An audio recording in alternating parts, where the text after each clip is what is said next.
신약 성경 263쪽 고린도전서 1장 26절에서 31절까지의 말씀을 교독하겠습니다. 형제들아 너희를 부르심을 보라. 육체를 따라 지혜로운 자가 많지 아니하며 능한 자가 많지 아니하며 문벌 좋은 자가 많지 아니하도다. 그러나 하나님께서 세상에 미련한 것들을 택하사 지혜 있는 자들을 부끄럽게 하려 하시고 세상에 약한 것들을 택하사 강한 것들을 부끄럽게 하려 하시며 하나님께서 세상에 전한 것들과 멸시받는 것들과 없는 것들을 택하사 있는 것들을 폐하려 하시나니 이는 아무 육체도 하나님 앞에서 자랑하지 못하게 하려 하심이라. 너희는 하나님으로부터 나서 그리스도 예수 안에 있고 예수는 하나님으로부터 나와서 우리에게 지혜와 의로움과 거룩함과 구원함이 되셨으니 기록된 바 자랑하는 자는 주 안에서 자랑하라 함과 같게 하려 함이라. 아멘. 꼭 밝게 웃으면서 인사해 주시면 좋겠습니다. 반갑습니다. 잘 오셨습니다. 예, 우리 교회 표어로 한 번 더 인사하겠습니다. 우리는 함께 사랑하고 함께 용서하는 성령 공동체입니다. 예, 한 번만 더 따라서 해보시기 바랍니다. 잘 되고 있습니다. 다 잘 될 겁니다. 예. 사람은 사회적 동물이라고 하죠. 사회관계 속에서 살아가는 존재라는 겁니다. 한 사람 한 사람이 소중하지만 그러나 홀로 살 수 있는 사람은 없습니다. 공동체의 규모가 크고 작을 수는 있지만 우리는 다 다른 사람과 관계를 맺으며 살아갑니다. 이 땅에 태어난 순간부터 가정이라는 공동체에 우리가 소속이 되잖아요. 그리고 성장해 가면서 또 우리 요즘 같으면 어린이집, 또 유치원, 초등학교, 중학교, 고등학교, 대학 혹은 직장 이렇게 점점점 더 많은 사람들과 만나면서 살아가게 됩니다. 그런데 내가 공동체에 소속돼 있지만 저기 끝자락에서 나는 소속은 돼 있는데 밀려나 있는 가장자리에서 홀로 힘겹게 살아가는 사람들이 있습니다. 가정도 행복하고 밝고 웃음소리가 늘 떠나지 않고 그러면 얼마나 좋겠어요. 그런데 어떤 가정들은 안타깝지만 좀 분위기가 어두울 수 있잖아요. 그러면 가족 구성원임에도 불구하고 거기에서 고립감에 빠지고 외롭고 쓸쓸함 가운데 지내는 거예요. 소속은 돼 있지만 마치 소속되어 있지 않은 것처럼 홀로 남겨진 사람처럼 그렇게 살아가는 말이죠. 어디 가정만 그러겠습니까? 교회라는 공동체, 사랑의 공동체, 은혜의 공동체 속에 속해 있으면서도 마치 속해 있지 않은 것처럼 나만 홀로 남겨진 것처럼 그런 고립감에 살아가는 사람들이 많다는 거죠. 그래서 요즘 특히 고립화돼서 혼자 있는 사람, 그리고 우울감이 밀려와서 거기에 깊이 늪 같은 데 빠져서 헤어나지 못하는 그런 사람들이 있다는 거예요. 저와 여러분들은 어떻습니까? 나는 공동체에서 어떤 존재로 살아가는가? 오늘 하나님께서 바울을 통해서 주시는 말씀을 통해서 우리가 어떤 존재인가를 다시 한번 확인할 수 있기를 바랍니다. 바울은 고린도 교회에 보내는 편지에서 형제들아 이렇게 말합니다. 오늘 26절 말씀 같이 읽어볼까요? 형제들아 너희를 부르심을 보라. 육체를 따라 지혜로운 자가 많지 아니하며 능한 자가 많지 아니하며 문벌 좋은 자가 많지 아니하도다. 아멘. 형제들아, 이 형제들이라는 의미 속에는 혈연관계, 피로 맺어진 관계가 있다는 거죠. 그런데 사실 사도 바울과 고린도 교회 성도들이 무슨 혈연관계가 있겠습니까? 우리 간혹 관계를 말할 때 피는 물보다 진하다. 혈연 관계, 가족 관계의 끈끈함을 말하는 거죠. 그런데 지금 바울이 고린도 교회 성도들 향해 형제들을 하는 것은 그저 듣기 좋은 소리를 하는 게 아니에요. 우리 교회에 와서 이렇게 서로 이야기하다 보면 어떤 경우는 뭐 이제 직분이 있으면 직분을 불러드리기도 하지만 잘 모를 때는 형제님, 자매님 그렇게 하잖아요. 그럼 부를 말이 없으니까 그냥 그런 명칭을 하다 보나 그렇게 생각할 수도 있지만 사실은 그냥 해보는 말이 아니에요. 우리도 다 혈연 관계를 맺고 있는 사람들이에요. 예수님 안에서 영적으로 우리는 십자가의 보혈로 가족이 된 줄로 믿습니다. 이게 중요한 거예요. 그러니까 공동체, 우리가 이 교회라는 공동체는 그저 내가 오고 싶어서 오고 안 오고 싶으면 안 오고 그런 사회에 있는 다른 공동체, 그 공동체가 다른 거예요. 예수님의 보혈로, 십자가의 보혈로 우리가 가족의 관계가 형성됐다 하는 겁니다. 바울은 고린도 교회 성도들에게 너희를 부르심을 보라 그렇게 말합니다. 너희를 부르심을 보라. 부르심에 대해서 말해요. 고린도 교회 성도들이 한 자리에 모여서 예배를 드리고 기도를 하고 교제를 하는 것은 그냥 내가 오고 싶어서 온 게 아니라는 거예요. 불렀기 때문에 왔다는, 불렀기 때문에. 저와 여러분들도 마찬가지입니다. 내가 의정부 신명교회 와서 예배 드리는 거, 뭐 내가 오고 싶으면 오고 안 오고 싶으면 안 오지. 자기 중심적으로 생각할 수 있지만 그러나 사실 우리가 여기 오게 된 데는 하나님의 부르심이 있는 거예요. 교회를 에클레시아라고 합니다. 에클레시아라는 뜻은 부름받은 사람들의 모임이라는, 누가 불렀느냐? 하나님이 부르신 거예요. 이 부르심에 대해서 내가 분명하게 알고 있어야, 확신을 해야 이 공동체에 소속감을 느끼게 된다라는 겁니다. 너희를 부르심을 보라. 이 부르심이라는 단어 속에는 하나님의 사랑이 담겨 있어요. 왜 불렀겠습니까? 사랑하니까 부르죠. 사랑하셔서 불러주신 거예요. 왜 불렀겠습니까? 죄 가운데 허덕이고 짓눌리고 절망 가운데 그렇게 살아가지 말고 하나님의 구원의 은혜를 누리라는, 구원의 은총을 누리라는 거예요. 하나님의 사랑을 받고 하나님께서 우리에게 베풀어 주신 영원한 감격과 소망, 구원의 은혜를 누리라는 겁니다. 저와 여러분들이 이것을 알아야 돼요. 이걸 붙들어야 돼요. 하나님께서 나에게 그러한 놀라운 선물을 주셨구나, 은혜를 주셨구나.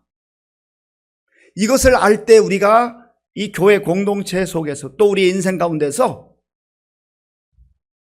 끝자락에 버려진 존재가 아니라, 고독한 존재가 아니라 하나님의 자녀고 하나님의 백성이라고 하는 그 감격과 자부심을 가지고 살 수 있게 된다라는 겁니다. 이게 은혜죠. 그런데 하나님께서 불러주실 때 그 모습, 어떤 자들을 불러주셨는가? 26절 말씀을 제가 한 번 더 읽겠습니다. 형제들아 너희를 부르심을 보라. 육체를 따라 지혜로운 자가 많지 아니하며 능한 자가 많지 아니하며 문벌 좋은 자가 많지 아니하도다. 아멘. 하나님이 불러주시는데 지혜로운 사람, 능력 있는 사람, 문벌이 좋은 사람, 가문이 좋은 사람, 잘난 사람들, 그런 사람들을 부른 게 아니라는 거예요. 그런 자들이 많지 아니하도다. 그래서 바울이 지금 성령 안에서 고린도 교회 성도들에게 너희를 부르심을 보라 그랬죠. 보라. 이 보다는 것은 원래 눈으로 본다라는 뜻인데 이 보다라는 단어는 블레포라는 단어입니다.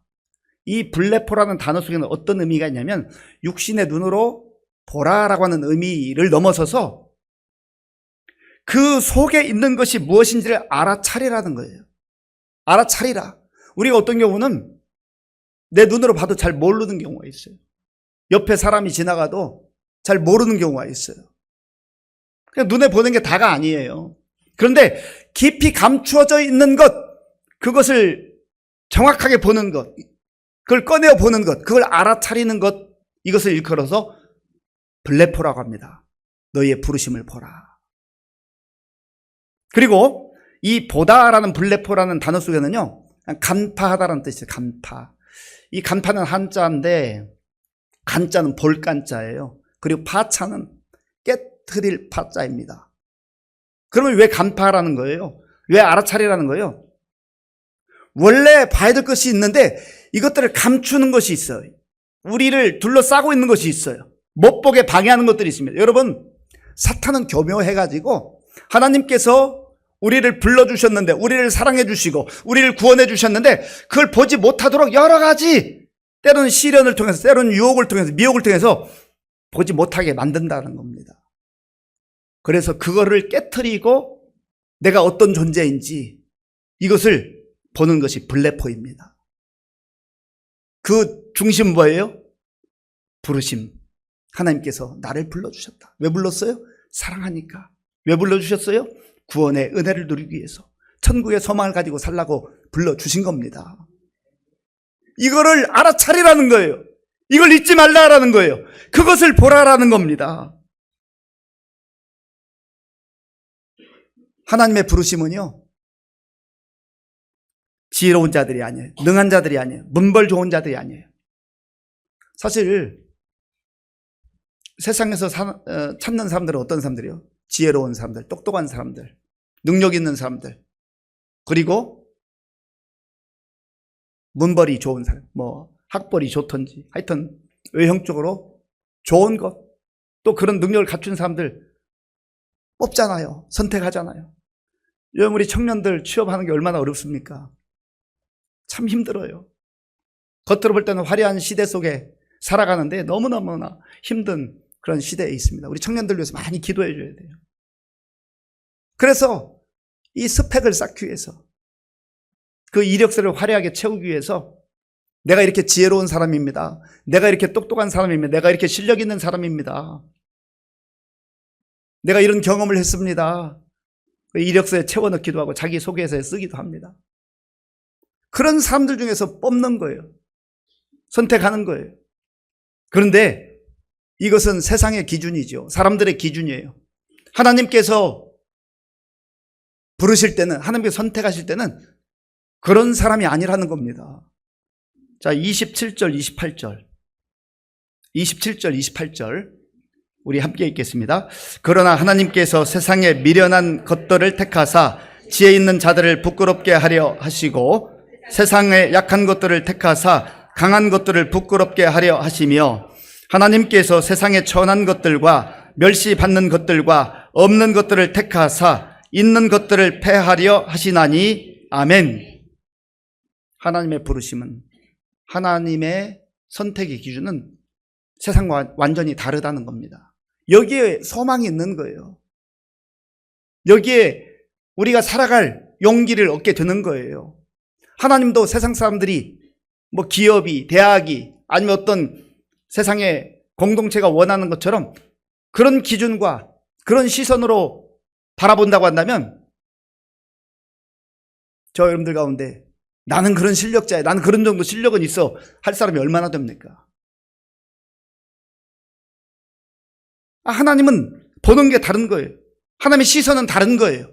하나님의 기준은 다른 거예요. 이사야 43장 1절을 보면 하나님께서 절망 가운데 있는, 낙심 가운데 있는 이스라엘 백성들에게 말씀하신 내용이 있어요. 이사야 43장 1절 함께 읽겠습니다. 야곱아, 너를 창조하신 여호와께서 지금 말씀하시느니라. 이스라엘아, 너를 지으신 이가 말씀하시느니라. 너는 두려워하지 말라. 내가 너를 구속하였고 내가 너를 지명하여 불렀나니 너는 내 것이라. 아멘. 내가 너를 지명하여 불렀나니 너는 내 것이라. 그 앞에는 내가 너를 구속하였고 했는데, 구속이라는 단어는 구원이라는 의미이기도 하지만 값을 지불하고, 전혀 그런 자격도 능력도 없는데 값을 지불하고 건져주는 걸 구속이라고 그래요. 야곱아 그러잖아요. 야곱. 이 야곱 어떤 사람이에요? 창세기를 읽어보면 야곱은 아주 욕심 많은 사람입니다. 경쟁심으로 가득한 사람이에요. 그래서 어떻게 해서라도 형을 이겨보려고 그렇게 애쓰죠.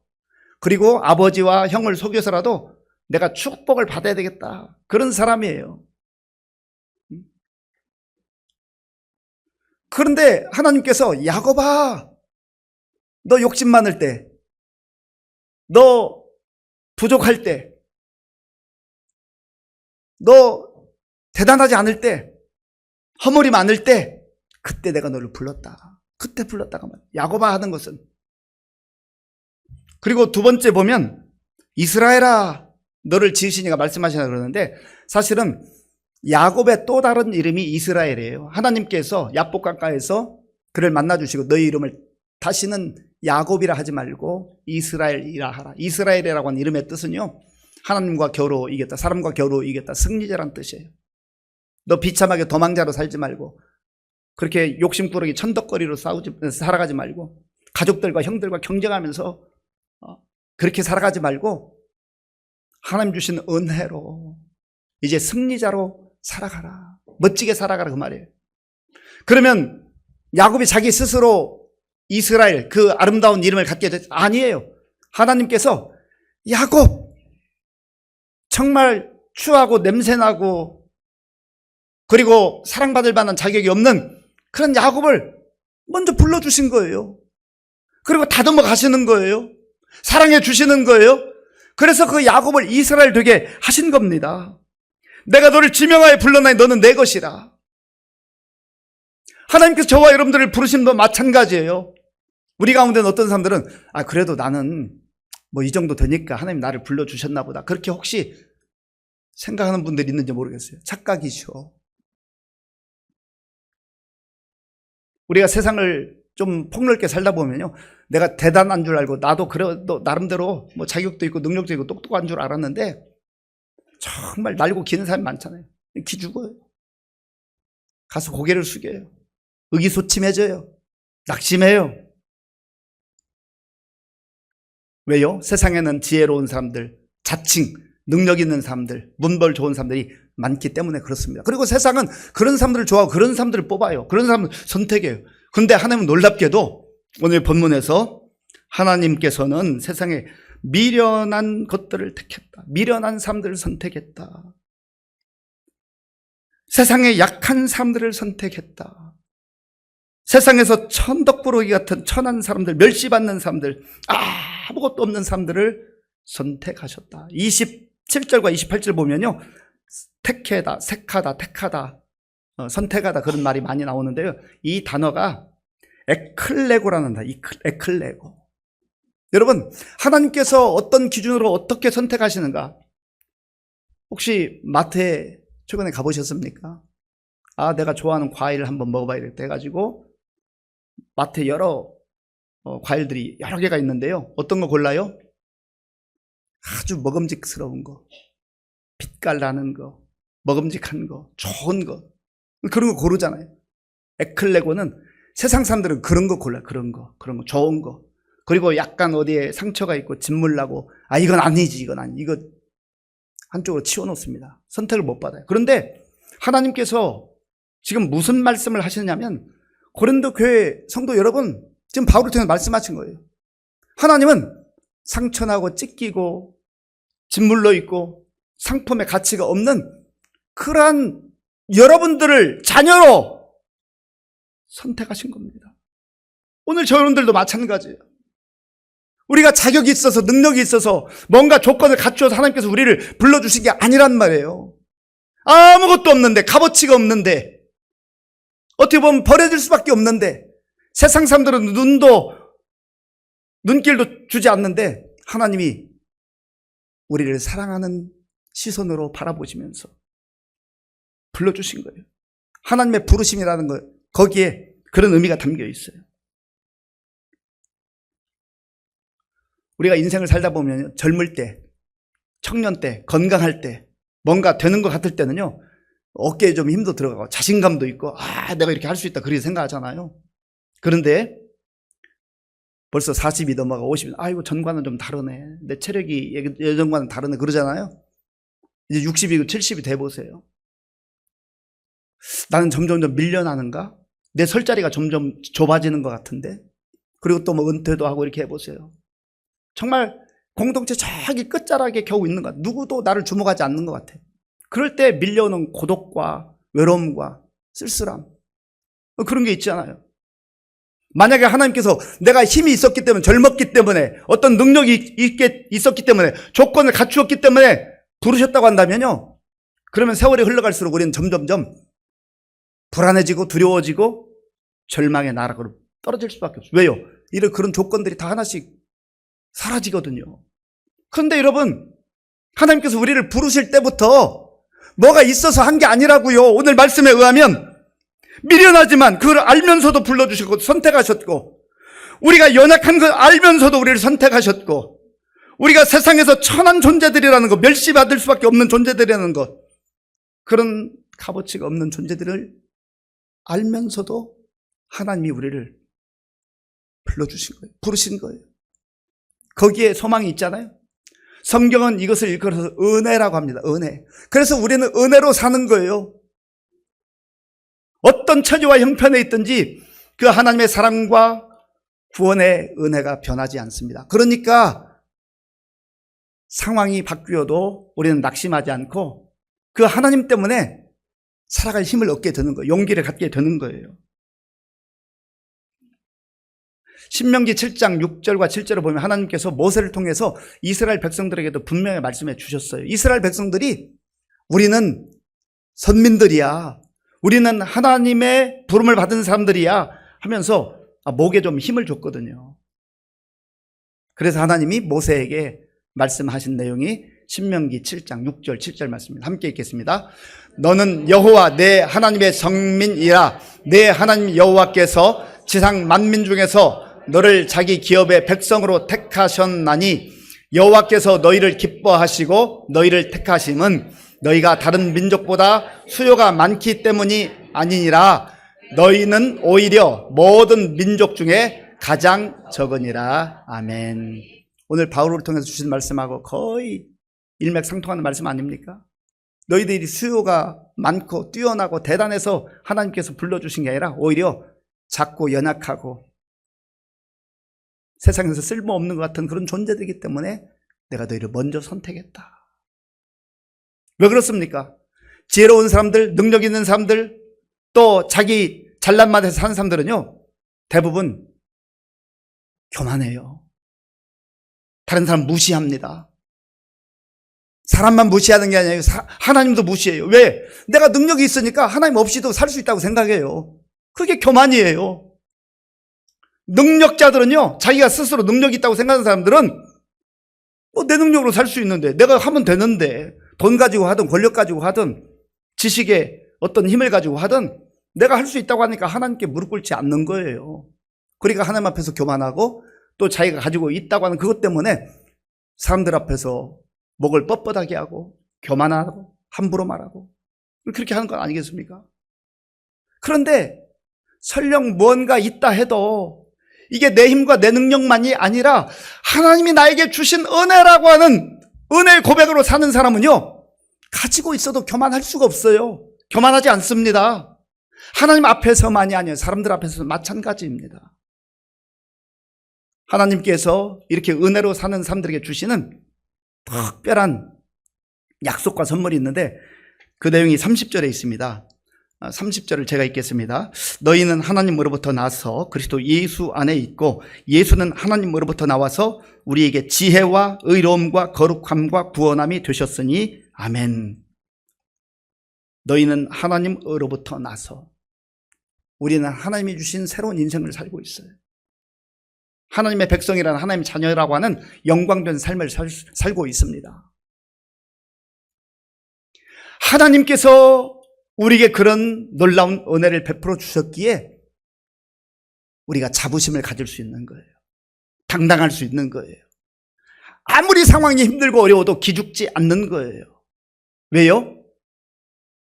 내가 하나님의 자녀라는 것, 하나님의 백성이라고 하는 것, 그것은 상황에 따라서 바뀌지 않기 때문에 그렇습니다. 하나님이 영원하신 하나님, 하나님 신실하신 하나님 동일하신 하나님이세요. 그래서 예수 안에서 우리에게 뭘 주셨다고요? 지혜와 의로움과 거룩함과 구원함을 주셨다. 이것은 예수님이 가지고 있는 그러한 것이기도 해요. 그것을 바로 예수 믿는 저와 여러분들에게 주셨다는 거죠. 그래서 이 은혜 가운데 산 사람은 자기 과시하지 말고 자기 자랑하지 말고 주님 자랑하며 주님 높여드리며 살라는 거예요. 본문 29절 말씀 보세요. 이는 아무 육체도 하나님 앞에서 자랑하지 못하게 하려 하심이라. 31절 같이 읽겠습니다. 기록된 바 자랑하는 자는 주 안에서 자랑하라 함과 같게 하려 함이라. 아멘. 이 앞에 내용을 읽어보면 이 고린도 교회가 좋은 교회고 성령으로 충만한 교회지만 문제가 있었는데 잘난 사람들이 있었어요. 우리는 바울파다. 우리는 아볼로파다. 우리는 게바파다. 우리는 그리스도파다. 파당을 짓는 게 뭐예요? 우리는 잘났고 우리는 옳고 너희들은 틀렸고 너희들은 잘못됐고. 그게 교만한 거죠. 이 교회 공동체가 잘난 사람들 중심으로 이렇게 묶어지면요, 다 파당이 생겨요. 파당. 그래서 하나님께서 바울을 통하여서 실상을 보라. 너희들이 하나님의 부름을 받았다고 하는 게 무엇인가? 세상 지혜 없는 사람들, 아무것도 내놓을 것 없는 사람들, 하나님께서 불러주셨다는 은혜죠. 그리고 실제 이 고린도 교회 내에 당대의 로마 제국에서 노예로 살던 정말 사람 취급받지 못했던 사람들이 하나님의 사랑과 구원의 은혜를 입어서 들어왔거든요. 그런데 무슨 파당을 짓고 목소리를 높이고 잘난 체하고 자기 이름 과시하고 다른 사람 무시하고 그렇게 하느냐 말이에요. 그래서 자랑하지 말라. 하나님 앞에서 그거 자랑하지 말고 자랑하는 자는 주 안에서 자랑하라 했는데, 이게 무슨 뜻이냐면 주님만 높여라. 주님께만 영광 돌려라. 그 인생이 가장 복되고 영광스러운 삶이라는 것을 말씀해 주고 있는 겁니다. 사랑하는 성도 여러분, 우리가 무엇이 있어서 부름받은 게 아니에요. 아무것도 없는, 아니 오히려 주목받지 못하고 버려진 인생과 같았는데 하나님께서는 있는 모습 그대로, 우리가 예배 때마다 우리 찬양하잖아요. 내 모습 이대로. 부족해도 연약해도 하나님은 내치지 않으셔요. 우리가 내쳐질까 봐 두렵잖아요. 우리는 처음 부름 받을 때부터 그런 존재였다니까요. 하나님의 시선은 달라요. 하나님의 기준은 달라요. 하나님은 은혜로 우리를 부르셨고 지금도 은혜로 이끌어 주시는 그런 하나님이십니다. 그 하나님 의지하고 그 하나님의 사랑을 받아 누리시고 또 하나님의 그 구원의 은혜를 누리시는 가운데 내가 몸이 좀 약해도 병들었어도 또 세월이 흘러서 늙어가도 그것 때문에 하나님 버리는 일 없어요. 그 하나님 은혜 가운데서 겸손하지만 늘 당당할 수 있는 저와 여러분들이 될 수 있기를 간절히 바랍니다. 아버지 하나님 감사합니다. 오늘 우리에게 주신 말씀을 마음에 깊이 간직하게 하시고 세상의 시선으로, 사람들의 시선으로 나를 보지 말게 하시고, 그래서 주눅들지 말게 하시고 하나님의 시선으로 나를 바라보고 우리가 부족해도 연약해도 하나님의 사랑과 은혜는 여전함을 알게 하시고 언제 어디서든지 교만하지 않고 겸손하되 당당하게 살아가는 우리 모든 성도들 다 되게 하여 주시옵소서. 예수님의 이름으로 기도하옵나이다. 아멘.